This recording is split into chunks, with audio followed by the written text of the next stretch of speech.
The Holy Gospel is read from the 17th chapter of the Gospel according to St. Matthew.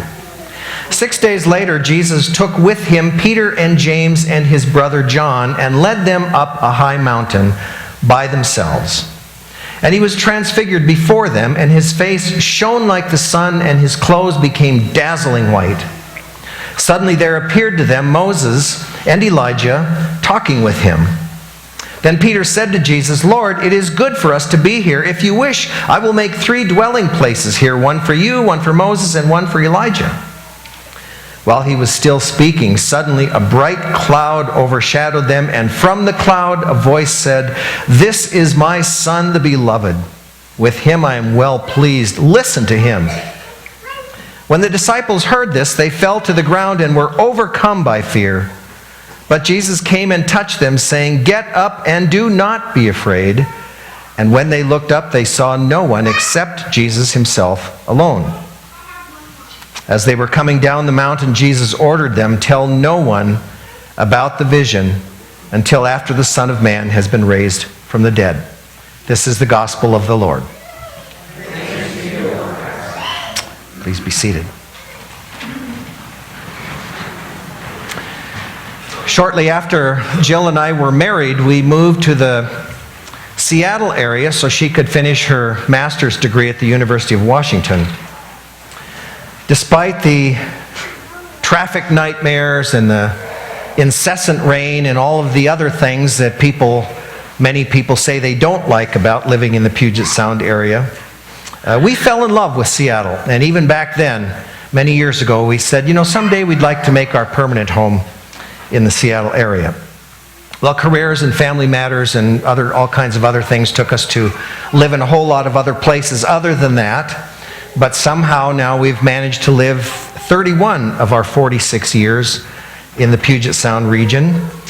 In fact, just before we came here, we bought a house just outside of Seattle, and we'll be going back to that house when we're done here. So we love living in that area, but I have to say there are certain things that we really miss because we live in the Seattle area. For instance, 4 distinct seasons. We miss living in places like this where the lines are usually short and where traffic is almost always light. We miss living so close to the mountains that you practically could stand in your front yard and take a rock and throw it and hit one of the mountains. We miss all of that. But I have to say the one thing we miss more than anything else is a good old-fashioned, booming, brilliant, flashing, awesome, earth-shattering thunderstorm. You rarely get them in Seattle. When I was growing up in Billings, we had lots of thunderstorms. And again, when Jill and I lived in St. Paul, Minnesota with our 2 small children at that time, it was like Christmas when we would hear the beeping sound on the television and we saw the words scrolling across the bottom of the TV set that said, "Severe thunderstorm warning." No sooner would that happen than we would go to the living room and we would take the sofa and we would turn it around so it faced the living room window, and we would all cram together on that sofa and we would take in the show. And we would ooh and ah every time there was a monster flash of lightning or when there was a massive boom of thunder that just shook the building. It's always been one of my favorite things to do, and I'm proud that I've taught my kids to appreciate and love thunderstorms. So when those thunderstorms hit, and the rare ones in Seattle, and everybody else is running for cover, my kids are going, "Yes, look." I'm proud of that. And I hope that someday I can teach that tradition and that love to my grandchildren, my Seattle area grandchildren. In Minnesota, every once in a while, in the middle of those big thunderstorms, we would start to see the clouds change color to a kind of a beautiful greenish hue, and they would start to go like this. It would start to go in circles, rotate. And the sirens would start blaring, and somebody inevitably would go running up and down the hallways of the apartment complex we were living in, yelling, "Get to the cellar now, everybody get to the cellar." And of course we would go because we knew then and we know now that thunderstorms and tornadoes especially are dangerous. They're nothing to mess around with. And so we would go hiding in the cellar because that was a safe and right thing to do. But at the same time, we would go there somewhat reluctantly because we knew down in the cellar you'd be missing the show. But that was all part of living in the Midwest. Taking in the show, hiding in the cellar. It's interesting that today's story from Matthew's Gospel uses powerful thunderstorm language to describe the experience Jesus had on the mountain when he was being miraculously changed in the presence of his disciples, James and Peter and John. We use the word transfiguration to describe that experience, and so we call today Transfiguration Sunday, as remember how he was changed, how he was transfigured, and how that experience made a profound impact in the lives of those who saw it. I have to say that many of my classmates when I was going to seminary despised having to study Greek. They hated it. I loved it. And to this day, I'm thankful and will forever be grateful for the experience because studying Greek has opened my eyes to a whole new way of appreciating Bible stories. For instance, the one that we read today. Matthew's Greek, when you translate it literally, says that Jesus' garments became white as light and his face gleamed like a bright lamp. Can you imagine that? Luke's Greek is even more fantastic. Luke says that Jesus' clothes flashed like lightning. I can appreciate that. Matthew, Mark, and Luke all write that a brilliantly colored cloud overwhelmed them all. The only thing they didn't say was that the cloud was green and going like this.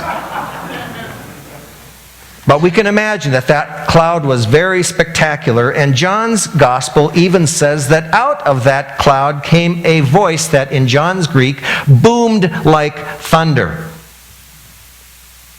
saying, "This is my son, with him I am well pleased. Listen to him." Okay, now that would have stopped me in my tracks. You who have seen and experienced monster thunderstorms, you know how impressive it can be. Flashing lightning, spectacular. Crackling thunder, awesome. But a booming voice on top of it that you clearly hear, that's when I start running for my life. Not surprisingly, the Gospels tell us that when the disciples experienced that voice, they fell to the ground and they were overcome with fear. You think?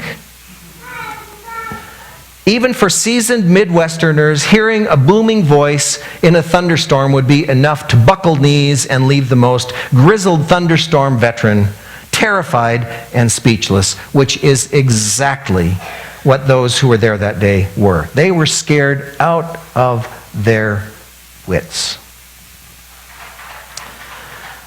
But you see, therein lies the absolute beauty and power of this transfiguration story.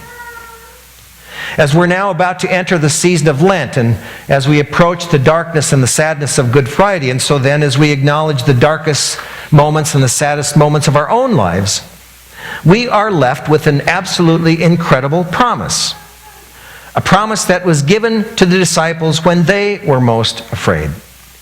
Listen again to the words of today's gospel. Jesus went to the disciples, touched them, and said, "Get up, get up, and do not be afraid." Get up, and do not be afraid. Those are words that we need to hear again and again and again and again, because frankly, there are times when you and I get paralyzed with fear just like the disciples. Just a few days ago, I was sitting with someone who told me about being newly diagnosed with cancer. Those of you who have had that experience know exactly how terrifying that can be. Maybe you have anxieties about something in the future. Maybe you're facing a situation that's distressing and exhausting, to say the least. Maybe you're ashamed about something. Maybe you are feeling overwhelmed by myriad responsibilities and obligations and commitments hanging over your head. Maybe you're just uncertain and what's going to happen now. Whatever those things are,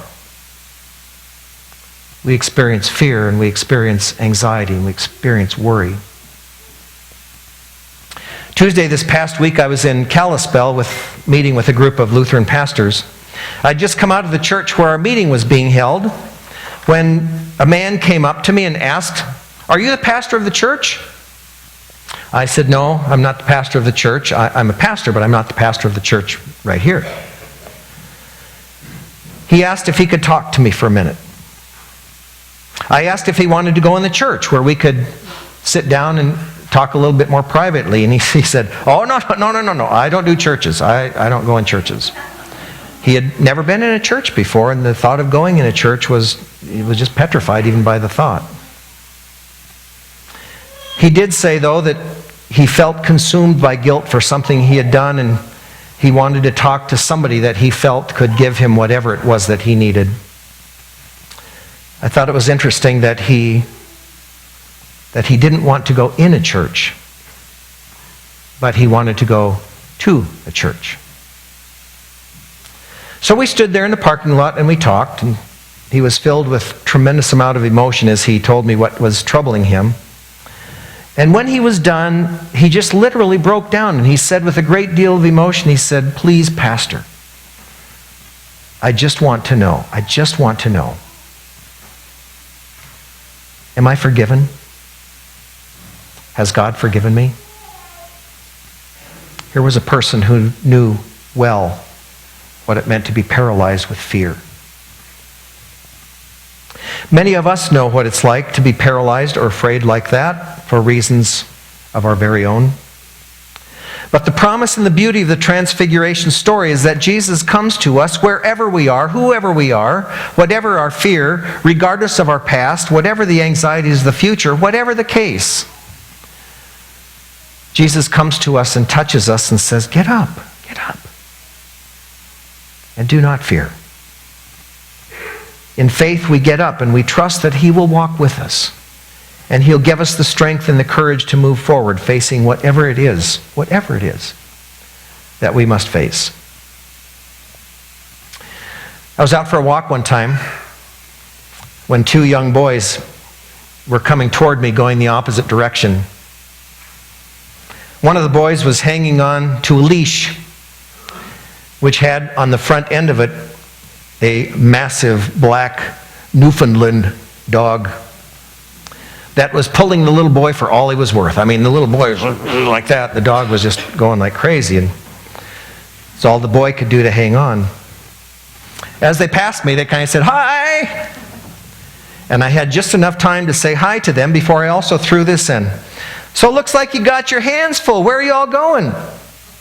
And the little boy, as he got well past me, turned over his shoulder and he says, wherever my dog takes me. And I got to thinking, life can be like that. Sometimes it feels like you're holding on for dear life, not knowing exactly where you're headed. It can be a wild ride. One moment great, where you're enjoying taking in the show. The next minute, not so good, and you find yourself hiding in the cellar in fear. In the moments when you are most down, when you are most afraid, it's so important to remember the words of the one who was transfigured that day. The one who showed us in clear and unmistakable ways that the power of God rests in Him. The one who promises to lift you and walk with you and care for you in every situation. The one who says, get up, and do not be afraid.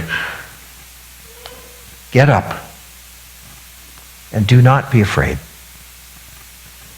Is it possible that He just might be speaking those words to you this very day? Amen. Hymn number 316.